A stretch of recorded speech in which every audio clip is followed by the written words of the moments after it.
Bismillahirrahmanirrahim. Assalamualaikum warahmatullahi wabarakatuh. Alhamdulillahirrabbilalamin. Wabihi nasta'in ala umuri yawmiddin. Wassalatu wassalamu ala asrafil anbiya'i wal mursalin sayyidina wa maulana Muhammadin wa ala alihi washabihi ajmain. Puji syukur marilah kita panjatkan kepada Allah Subhanahu wa taala, dan tak lupa juga salawat serta salam semoga tetap tercurah kepada Nabi besar Muhammad sallallahu alaihi wasallam. Semoga kita mendapat syafaatnya di yaumil akhir kelak.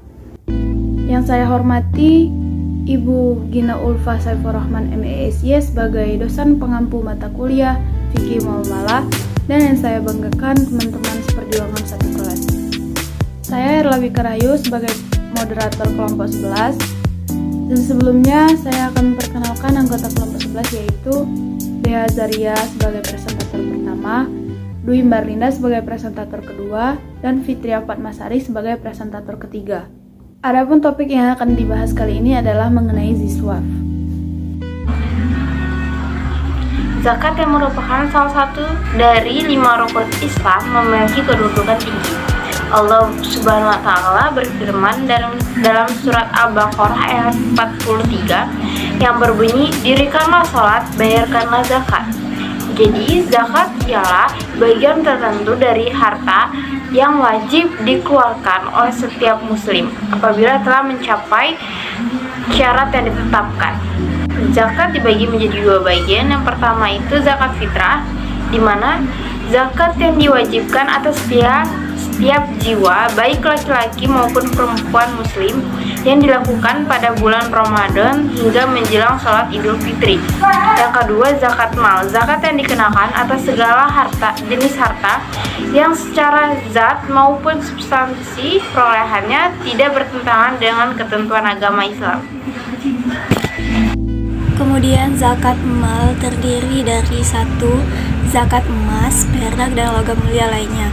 Adalah zakat yang dikenakan atas emas, perak, dan logam lainnya yang telah mencapai nisab dan haulnya.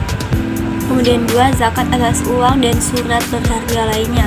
Adalah zakat yang dikenakan atas uang, harta, dan disetarakan dengan uang dan surat berharga lainnya yang telah mencapai nisab dan haul. Kemudian yang ketiga, zakat perniagaan. Adalah zakat yang dikenakan atas usaha perniagaan yang telah mencapai nisab dan haul. Yang keempat, zakat pertanian, perkebunan, dan kehutanan. Adalah zakat yang dikenakan atas hasil pertanian, perkebunan, dan hasil hutan pada saat panen. Yang kelima, zakat peternakan dan perikanan. Adalah zakat yang dikenakan atas binatang ternak dan hasil perikanan yang telah mencapai nisab dan haul. Yang keenam, zakat pertambangan. Adalah zakat yang dikenakan atas hasil usaha pertambangan yang telah mencapai nisab dan haul. Kemudian yang ketujuh, zakat perindustrian. Adalah zakat atas usaha yang bergerak dalam bidang produksi barang dan jasa.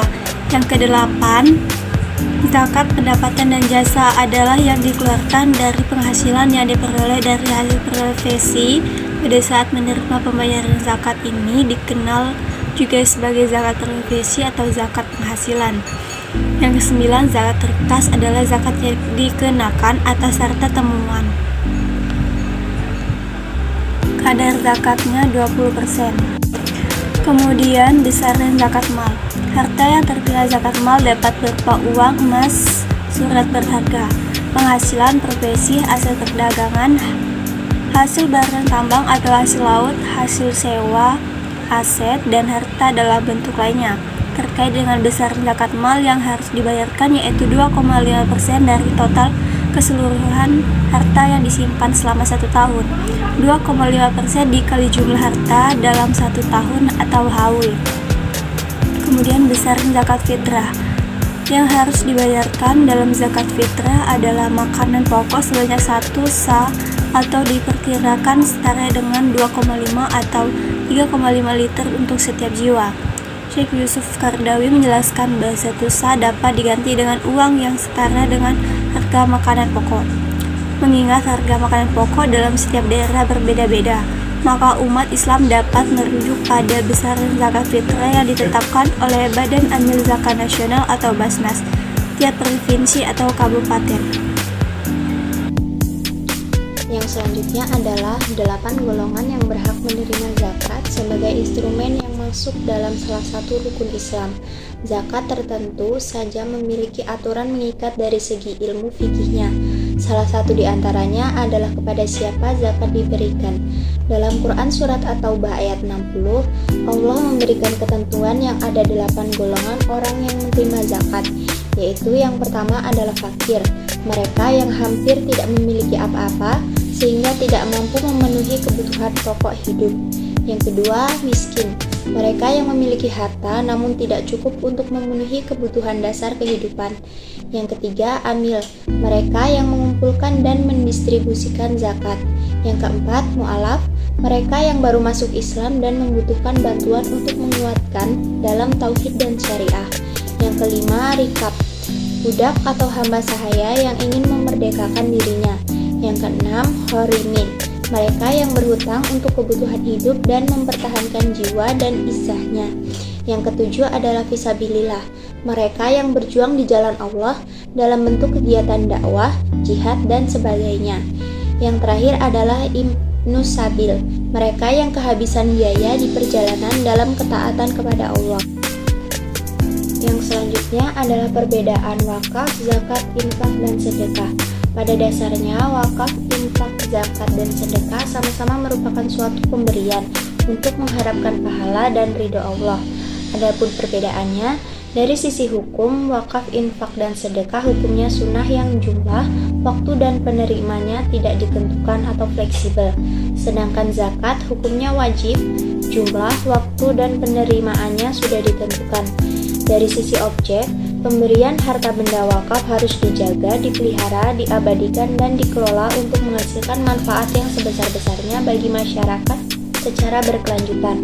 Sedangkan harta, zakat, infak, dan sedekah harus langsung disalurkan kepada masyarakat yang berhak atau mustarik. Baiklah, kesimpulan dari materi yang telah kami sampaikan adalah Ziswaf adalah sebuah singkatan dari zakat, infak, sedekah, dan wakaf, merupakan konsep hukum Islam agar manusia secara pribadi dalam hidupnya senantiasa mensucikan diri dan hartanya. Keempat instrumen tersebut hanya zakat yang hukumnya diwajibkan bagi setiap muslim. Namun, ketiga lainnya menjadi sarana berderma terhadap sesama muslim. Tujuannya agar dengan ziswaf, kemakmuran bisa merata kepada seluruh umat.